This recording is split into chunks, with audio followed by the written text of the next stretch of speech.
up the Mountain 81-62 win to conclude the first half of the season with a 6-1 record.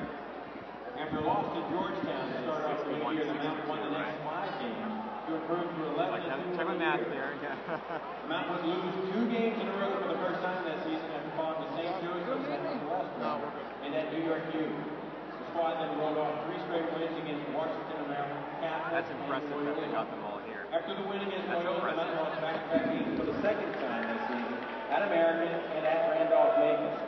On the way back from Ashland, Virginia, there was a team meeting on the bus, which proved to be the turning point of the season. The Mountain record stood at 14-6, and Coach Phelan said that if the team wanted any chance at the national championship, then the team would have to finish the year 24-6, meaning the Mountain would have to go 10-0 the rest of the way. In addition, John O'Reilly thought the team needed some Irish luck to help the team, and in the final 10 games of that season, sitting on the bench was a 4-inch tall leprechaun named Clancy the Cobbler. Inspired by that meeting and its new good luck charm on the bench, the Mountain concluded the regular season with wins against Western Maryland and a thrilling triple overtime win against American. The team would roll through the Mason-Dixon tournament against Roanoke, Hampton-Sydney, and Randolph-Macon to give the Mountain its second consecutive conference title and a berth into the NCAA East Regional. In the first round of the NCAA tournament, Albright pushed the Mountains to 4 overtimes before Mount St. Mary's came away with a 67-64 victory. The squad would then cruise to a 66-51 win the very next day against Hofstra, in a game that Coach Phelan said was the only time an opposing coach shook his hand before the game was over. The Mountain returned to the NCAA College Division Championships and faced a Wittenberg team that knocked them out of the Final Four in 1961. With no shot clock, Wittenberg played the same slowdown game that ended the Mountain season the year before. But this time, the Mountain came out on top with a 43-39 victory. Mount St. Mary's was back in the Final Four, and this time would face Southern Illinois. It was a closely contested game that Edy Pfeiffer won with a bank shot at the buzzer for a 58-57 victory and propelled the Mountain into the NCAA championship game. Playing on St. Patrick's Day with the aid of Clancy, the Mountain edged Sacramento State 58-57 in overtime. Sacramento State had a chance to tie or even take the lead in the final seconds of overtime. The Hornets were at the line for a 1-and-1, but missed, and Jack Campbell came down with the rebound to secure the victory and Mount St. Mary's only national championship title.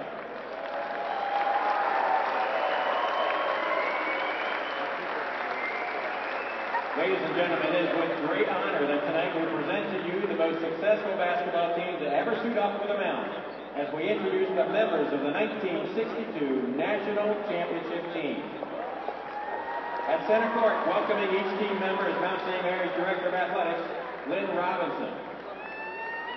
Let's begin with the guys who did all the work behind the scenes at every game, at every practice, and on all the days in between. The team managers. From the class of 1962, Dennis Berry.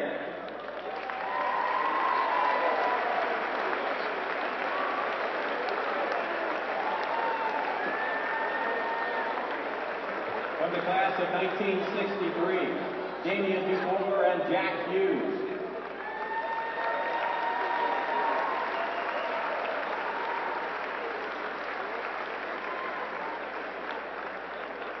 From the class of 1964, Lynn Engler and Tom O'Hara.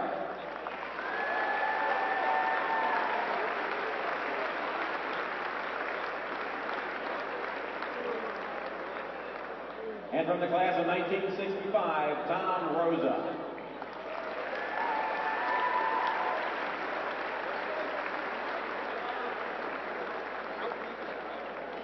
And now the players, beginning with the ones who couldn't make it here this evening. A word of caution, as all of tonight's introductions are straight out of the 1962 Mount Alumnus magazine, produced that spring after the championship season. These are the folks that couldn't make it here with us this evening. This freshman center delighted Mountaineer fans with his enthusiasm and persistence over the year's play. He likes to hit the boards, jumps well, and does a good job on shoving in the rubbish under the boards. Number 31, Bill Royce.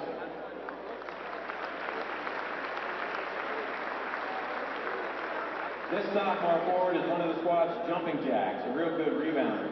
He has been hounded by bad luck with his shooting.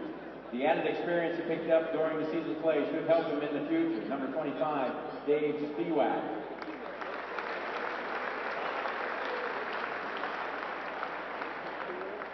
This sophomore guard had the problem of playing behind two of the nation's best little men.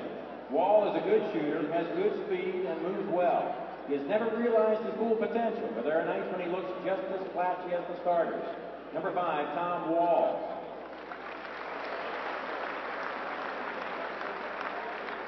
Captain of the national champs, Talley, was second on the team this season with 416 points. He had 49 in the Maryland tourney, 32 at Albright, and 37 at Evansville, including 23 in the finale when he hit 10 of 16. That corner spot won't seem the same without the swisher in it. Number 14, team captain, Dick Talley.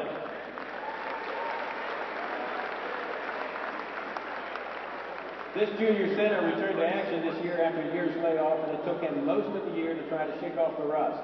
A good shooter, he gives Phelan bench insurance. Phelan looks to Callahan to give the pivot job a real shot next year when the post will be up for grabs. He's here with us tonight, number 11, Mike Callahan.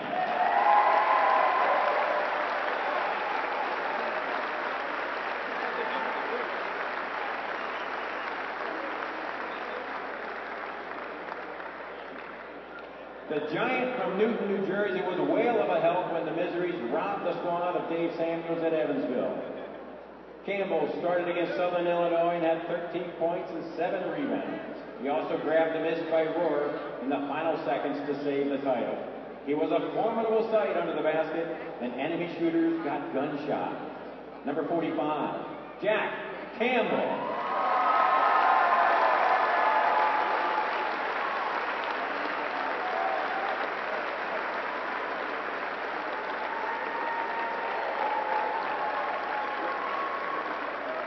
Just as a reminder, these introductions are from the '62 Mount Alumnus magazine. Dave was a Mason-Dixon All-Star. He had a hot hand against Roanoke with 17 points, kept rolling against Hampton-Sydney with 24, and would end up in the title game with 14. His key play against Rohr, the NCAA's most valuable player, in the last few seconds saved the title. Number 15, Dave Maloney.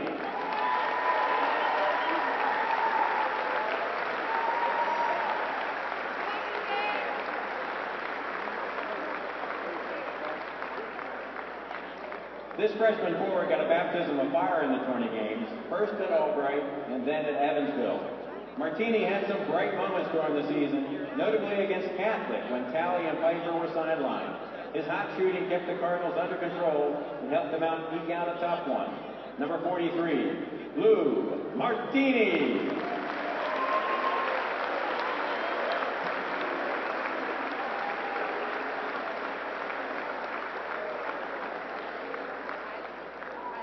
This senior center picked the team up after mid-years.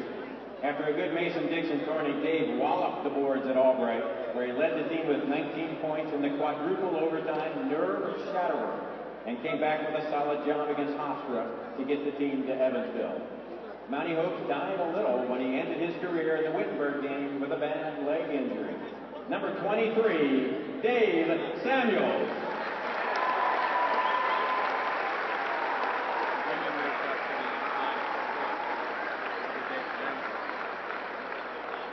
Again, a reminder, this is from the '62 Mount Alumnus magazine. Peanuts was all heart in tourney play.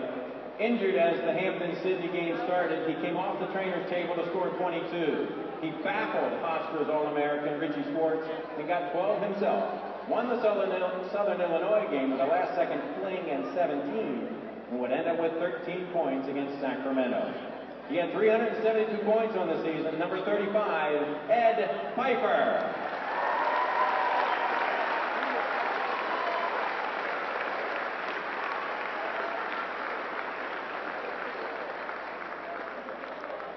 The Big O had a tremendous year, as the records show. He tied the Palestra rebound record against St. Joe's with 27, scored 564 points for an 18.8 average, hitting an even 50% of his shots and averaged 14 rebounds a game. A dazzler in everybody's book and one of the most colorful players in Mountaineer history, number 51, the Big O, John O'Reilly.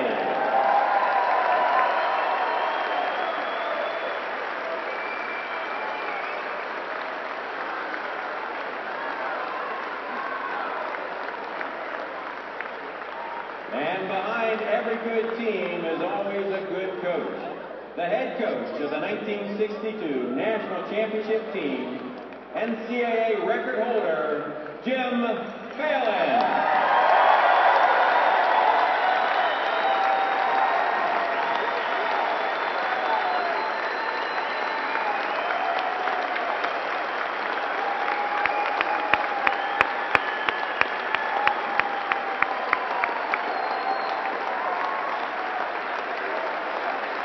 Ladies and gentlemen, your 1962 Mount St. Mary's National Champs.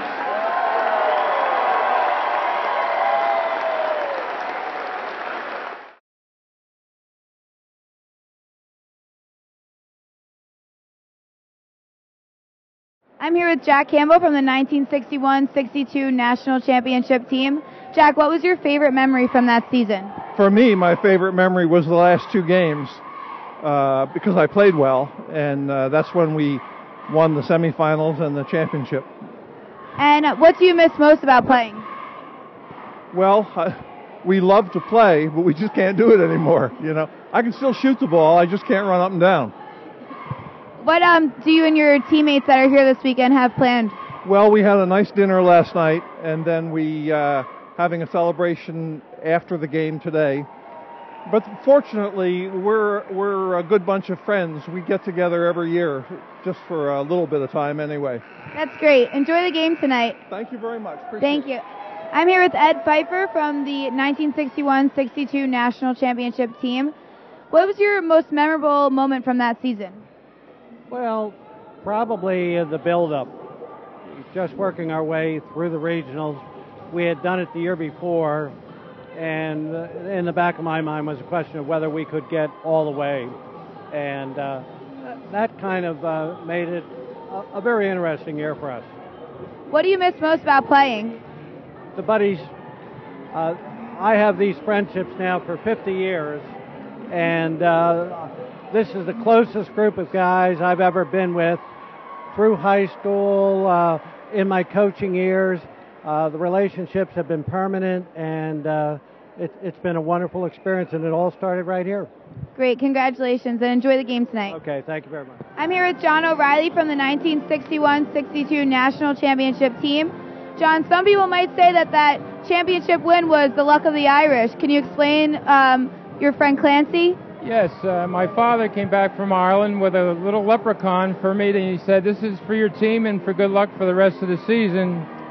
We were struggling at that point, and from that point on, we won 10 straight games, won a national championship, and we won it on March 17th, and we put Clancy on the bench. He was like a teammate, and he sat on a bench every game, and everybody patted his head when we went out, and so he was a great asset to our team.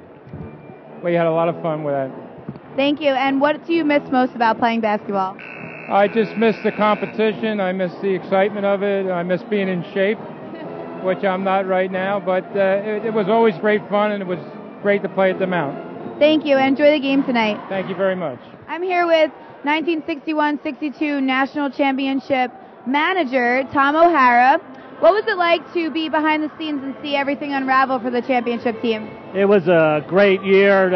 This reminds me tonight of how it was every time down the gym at the old gym, and we had a lot of fun. This team is a great team, and they played together, so it was great.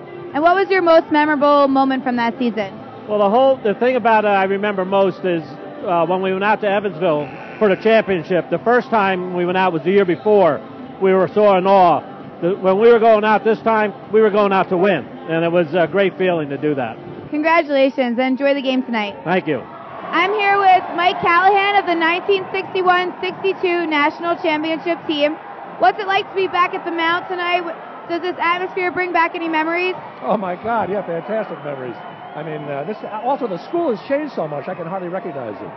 But it was a great year, great O'Reilly and those guys. I didn't contribute as much as they did, but it was still great being part of the team. What's your most memorable moment from that championship season? Oh my God! Well, I think winning the final game, and then getting off the airplane and seeing all those people there, and then we had a big party right in the middle of town up in Emmitsburg. But, are you guys having any special ceremonies after tonight's game? Well, we're going to meet and have a few drinks and some food, and probably listen to O'Reilly talk about his exploits. That's it. Thank you. Enjoy the game tonight. Thank you very much.